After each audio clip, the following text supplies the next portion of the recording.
Hi ಸ್ನೇಹಿತರೆ, ನಮಸ್ಕಾರ ಎಲ್ಲರಿಗೂ. ಸೊ ನೋಡಿ, ನಾವು 13ನೇ ತಾರೀಕಿಂದ ಸ್ಟಾರ್ಟ್ ಆಗ್ಬೋದು ಅಂತ ಅಂದ್ಕೊಂಡಿದ್ದೀವಿ KSRTC document verification driver cum ಕಂಡಕ್ಟ್ರದು. ಸೊ ನೋಡಿ ಸ್ನೇಹಿತರೆ, ಲೇಟೆಸ್ಟ್ ಅಪ್ಡೇಟು ಇವತ್ತಿಂದನೇ ಕಾಲ್ ಲೆಟ್ರ್ ಡೌನ್ಲೋಡ್ ಆಗ್ತಾ ಇದೆ ವೆಬ್ಸೈಟಲ್ಲಿ. ಯಾವ ಥರ ಡೌನ್ಲೋಡ್ ಆಗ್ತಿದೆ ಅಂದರೆ, ಮೊದಲು ಡಿಸ್ಟಿಕ್ ವೈಸು ಡೌನ್ಲೋಡ್ ಆಗ್ತಾ ಇತ್ತು. ಬೀದರು, ಗುಲ್ಬರ್ಗ, ಬಿಜಾಪುರ ಈ ಥರ ತೊಗೋತಾಯಿದ್ರು. ಬಟ್ ಇವಾಗ ಆ ಥರ ಇಲ್ಲ ಸ್ನೇಹಿತರೆ. ಇವಾಗ ಅಪ್ಲಿಕೇಶನ್ ಸೀರಿಯಲ್ ವೈಸಲ್ಲಿ ಕಾಲ್ ಲೆಟ್ರ್ ಡೌನ್ಲೋಡ್ ಆಗ್ತಾ ಇದೆ. D200 ಇಂದ ಸ್ಟಾರ್ಟ್ ಆಗಿದೆ ಅಪ್ಲಿಕೇಶನ್ ನಂಬರು. ಓಕೆನಾ, ವೆಬ್ಸೈಟ್ ಲಿಂಕು ಇದೇ ವಿಡಿಯೋ ಡಿಸ್ಕ್ರಿಪ್ಷನಲ್ಲಿ ಕೊಟ್ಟಿರ್ತೀನಿ ಸ್ನೇಹಿತರೆ. ಅದ್ರ ಮೇಲೆ ಕ್ಲಿಕ್ ಮಾಡೋ ಮುಖಾಂತರ ನೀವು ವೆಬ್ಸೈಟ್ಗೆ ಹೋಗಿ ನಿಮ್ಮ ಅಪ್ಲಿಕೇಶನ್ ನಂಬರು ಮತ್ತು ಡೇಟ್ ಆಫ್ ಬರ್ತ್ ಹಾಕಿ ನೀವು ನಿಮ್ಮ ಕಾಲ್ ಲೆಟ್ರ್ ಡೌನ್ಲೋಡ್ ಆಗುತ್ತಲ್ಲ ಒಂದ್ಸರಿ ಚೆಕ್ ಮಾಡ್ಕೊಳ್ಳಿ. ಬೈ ಚಾನ್ಸ್ ಆ ಥರ ಏನಾದರೂ ಡೌನ್ಲೋಡ್ ಆಗಿಲ್ಲ ಅಂದರೆ ತಲೆ ಕೆಡಿಸ್ಕೋಬೇಡಿ, ಮುಂದಿನ ದಿನಗಳಲ್ಲಿ ನಿಮ್ಮದು ಕೂಡ ಡೌನ್ಲೋಡ್ ಆಗುತ್ತೆ. ಆಮೇಲೆ ನಾನು ಇವಾಗ ಕಂಟಿನ್ಯೂ ಆಗಿ ರಾತ್ರಿ ಗಾಡಿ ಓಡಿಸ್ಕೊಂಬಂದಿದ್ದೀನಿ, ನನಗೆ ನಿದ್ದೆ ಇಲ್ಲ. ಬಟ್ ಏನಂದರೆ ಇವಾಗ ಅಪ್ಡೇಟ್ ಇಮಿಡಿಯೇಟಾಗಿ ಅಪ್ಡೇಟ್ ಬಂದಿರೋದ್ರಿಂದ ನಿಮಗೆ ತಿಳಿಸ್ತಾ ಇದ್ದೀನಿ, ಮಾಹಿತಿ ಮಿಸ್ ಆಗಬಾರ್ದು ಅಂತ. ಓಕೆನಾ. ಸೊ ನಾನಿವಾಗ ಎಲೆಕ್ಷನ್ ಡ್ಯೂಟಿಗೆ ಬಂದಿದ್ದೀನಿ ಸ್ನೇಹಿತರೆ. ನೆನ್ನೆ ರಾತ್ರಿ ಹೊರಟೆ ಬೆಂಗಳೂರಿಂದ ಗುಲ್ಬರ್ಗಕ್ಕೆ ಬಂದಿದ್ದೀನಿ, ಕಂಟಿನ್ಯೂ ಗಾಡಿ ಓಡಿಸ್ಕೊಂಬಂದಿದ್ದೀನಿ, ನಿದ್ದೆ ಇಲ್ಲ. ಸೊ ಹಾಗಿದ್ದರೂ ಕೂಡ ಇವಾಗ ಅಪ್ಡೇಟು ಬಂದಿರೋದ್ರಿಂದ, ವೆಬ್ಸೈಟ್ ಓಪನ್ ಆಗ್ತಿರೋದ್ರಿಂದ ನಿಮಗೆ ಮಾಹಿತಿ ತಿಳಿಸ್ಲೇಬೇಕು ಅಂತ ವಿಡಿಯೋ ಮಾಡ್ತಾಯಿದ್ದೀನಿ. ನಾನು ಮತ್ತೆ ನಾಳೆ ಬೆಂಗಳೂರಿಗೆ ಹೋಗಿ, ಇವತ್ತು ನಾನು ರಿಟರ್ನ್ ನೈಟ್ ಹೊರಟು ನಾಳೆ ಬೆಂಗಳೂರು ರೀಚ್ ಆಗಿ, ಮತ್ತೆ ನಾಳೆ ಬೆಂಗಳೂರಲ್ಲಿರೋ ಶಾಂತಿನಗರ್ ಹೆಡ್ ಆಫೀಸ್ಗೂ ಮೀಟಾಗಿ ಅಲ್ಲಿ ಅಧಿಕಾರಿಗಳ ಹತ್ರ ಮಾತಾಡಿ ಯಾವ್ಯಾವ ಪ್ರೊಸೀಜರು ಯಾವತ್ತಿಂದ ಸ್ಟಾರ್ಟ್ ಮಾಡ್ತಿದ್ದೀರಾ ಏನು ಎತ್ತ ಡೀಟೇಲ್ಸ್ ತೊಗೊಂಡು ನಾನು ಮತ್ತೆ ತಿಳಿಸ್ತೀನಿ ಸ್ನೇಹಿತರೆ.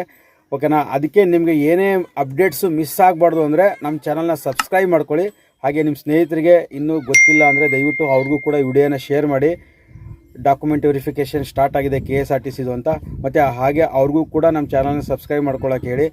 ಮತ್ತು ಇನ್ನೂ ಯಾರ್ಯಾರು ನಮ್ಮ ವಾಟ್ಸಪ್ ಗ್ರೂಪ್ಗೆ ಜಾಯ್ನ್ ಆಗಿಲ್ಲ, ನಮ್ಮ ವಾಟ್ಸಪ್ ಗ್ರೂಪ್ಗೂ ಕೂಡ ಜಾಯ್ನ್ ಆಗಿ, ಅದರ ಲಿಂಕು ಇದೇ ವಿಡಿಯೋ ಡಿಸ್ಕ್ರಿಪ್ಷನಲ್ಲಿ ಕೊಟ್ಟಿರ್ತೀನಿ. ಮತ್ತು ಇನ್ನೂ ಯಾರ್ಯಾರು ನಮ್ಮ ಫೇಸ್ಬುಕ್ ಪೇಜ್ ಫಾಲೋ ಮಾಡ್ಕೊಂಡಿಲ್ಲ, ನಮ್ಮ ಫೇಸ್ಬುಕ್ ಪೇಜ್ ಕೂಡ ಫಾಲೋ ಮಾಡ್ಕೊಳ್ಳಿ. ಅದರಲ್ಲೂ ಇದೇ ಥರ ಅಪ್ಡೇಟ್ಸ್ ಕೊಡ್ತಾ ಇರ್ತೀನಿ ಸ್ನೇಹಿತರೆ. ಓಕೆನಾ. ಅದ್ರ ಲಿಂಕು ಕೂಡ ನಾನು ಇದೇ ವಿಡಿಯೋ ಡಿಸ್ಕ್ರಿಪ್ಷನಲ್ಲಿ ಕೊಟ್ಟಿರ್ತೀನಿ. ಏನಿಲ್ಲ, ಇನ್ನು ನಾಳೆ ನಾನು ಬೆಳಗ್ಗೆ ರೀಚ್ ಆಗಿ ಬೆಂಗಳೂರಿಗೆ ಶಾಂತಿನಗರ ಹೆಡ್ ಆಫೀಸ್ಗೆ ಮತ್ತೆ ಮೀಟಾಗಿ ಎಷ್ಟು ಜನ ಅಪ್ಲಿಕೇಶನ್ ಹಾಕಿದ್ದಾರೆ ಮತ್ತು ಎಕ್ಸಾಕ್ಟಾಗಿ ಯಾವತ್ತಿಂದ ನೀವು ಡಾಕ್ಯುಮೆಂಟ್ ವೆರಿಫಿಕೇಷನ್ ಸ್ಟಾರ್ಟ್ ಮಾಡ್ತಾ ಇದ್ದೀರಾ ಅಂತ. ಯಾಕಂದರೆ ಇವಾಗ ನಮ್ಮ ಸ್ನೇಹಿತರದೆಲ್ಲ 15ನೇ ತಾರೀಕುವರೆಗೂ ಇದ್ದವ್ರದ್ದು ಡೌನ್ಲೋಡ್ ಆಗಿದೆ ಕಾಲ್ ಲೆಟ್ರು. ಬಟ್ 13ನೇ ತಾರೀಕಿಂದ ಅಂತ ಹೇಳಿದ್ರು. ನೋಡೋಣ, 13ನೇ ತಾರೀಕಿಂದ ಸ್ಟಾರ್ಟ್ ಮಾಡ್ತಿದ್ದೀರಲ್ಲ, 15ನೇ ತಾರೀಕಿಂದನೇ ಸ್ಟಾರ್ಟ್ ಆಗಿದೆಯಾ ಅದ್ರ ಬಗ್ಗೆ ಕಂಪ್ಲೀಟ್ ಮಾಹಿತಿ ತೊಗೋತೀನಿ ಸ್ನೇಹಿತರೆ. ಮಾಹಿತಿ ತೊಗೊಂಡು ಮತ್ತೆ ಇನ್ನೊಂದು ವಿಡಿಯೋ ಮಾಡ್ತೀನಿ. ಸೊ ಇವಾಗ ಅಪ್ಡೇಟ್ ಏನಂದರೆ, ನಿಮಗೆ ವೆಬ್ಸೈಟ್ ಓಪನ್ ಆಗ್ತಿದೆ. ವೆಬ್ಸೈಟಲ್ಲಿ ಹೋಗ್ಬಿಟ್ಟು ನಿಮ್ಮ application number date of birth ಹಾಕ್ಕೊಂಡು ಒಂದು ಸತಿ ಚೆಕ್ ಮಾಡ್ಕೊಳ್ಳಿ. ಸೀರಿಯಲ್ ವೈಸ್ ಬಿಟ್ಟಿದ್ದಾರೆ, ಮೊದಲಿನ ಥರ ಡಿಸ್ಟಿಕ್ ವೈಸ್ ಬಿಟ್ಟಿಲ್ಲ ಡಾಕ್ಯುಮೆಂಟ್ ವೆರಿಫಿಕೇಷನ್ನು. ಬರೀ ಡಿಕಮ್ಸಿಂಗ್ ಮಾತ್ರ ತೊಗೋತಾ ಇದ್ದಾರೆ. ಓಕೆನಾ. ಅಪ್ಲಿಕೇಶನ್ ನಂಬರು D200 ಇಂದ ಸ್ಟಾರ್ಟ್ ಆಗಿದೆ ನೋಡಿ. ನಿಮ್ದು ಯಾವ್ದು ಅಪ್ಲಿಕೇಶನ್ ಇದೆ ನೋಡಿ. ಹಂಗೇನಾದರೂ ನಿಮ್ಮದು ಡೌನ್ಲೋಡ್ ಆಗ್ತಾಯಿಲ್ಲ ಅಂದರೆ ಗಾಬರಿ ಆಗಕ್ಕೆ ಹೋಗಬೇಡಿ, ಮುಂದಿನ ದಿನಗಳಲ್ಲಿ ಆಗುತ್ತೆ. 200 ಇದ್ದವ್ರದ್ದು ಡೌನ್ಲೋಡ್ ಆಗುತ್ತೆ. ಆದಮೇಲೆ ನಿಮ್ಮ ಡೇಟ್ ಯಾವತ್ತು ಬಂದಿದೆ ನೋಡಿಕೊಂಡು, ಸೊ ಎಲ್ಲ ಡಾಕ್ಯುಮೆಂಟ್ಸ್ ರೆಡಿ ಮಾಡಿಕೊಂಡು ಪ್ರಿಪೇರ್ ಆಗಿರಿ. ಮತ್ತು ನಾಳೆ ಇನ್ನೊಂದು ವಿಡಿಯೋ ಮಾಡ್ತಿಲ್ಲ, ಅವಾಗ ಸಿಗ್ತೀನಿ ಸ್ನೇಹಿತರೆ. ವಿಡಿಯೋನ ಕೊನೆವರೆಗೂ ನೋಡಿ. ತಮ್ಮೆಲ್ಲರಿಗೂ ಧನ್ಯವಾದಗಳು. ನನಗೆ ಮಾತಾಡೋಕ್ಕೂ ಆಗ್ತಿಲ್ಲ, ಯಾಕಂದರೆ ನಿದ್ದೆ ಬೇರೆ ಇಲ್ಲ. ಒಂದು ಕಡೆ ನಿದ್ದೆ ಎಳೀತಾ ಇದೆ, ಒಂದು ಕಡೆ ಮಾತಾಡೋಕ್ಕೂ ಆಗ್ತಿಲ್ಲ, ವಾಯ್ಸ್ ಬಿದ್ದೋಗ್ತಿದೆ. ದಯವಿಟ್ಟು ಅಡ್ಜಸ್ಟ್ ಮಾಡ್ಕೋಬೇಕು ಸ್ನೇಹಿತರೆ. ಓಕೆನಾ. ನಾನು ಮತ್ತೆ ನಾಳೆ ತಿಳಿಸ್ತೀನಿ ವಿಡಿಯೋ ಮಾಡಿ. Thank you for watching.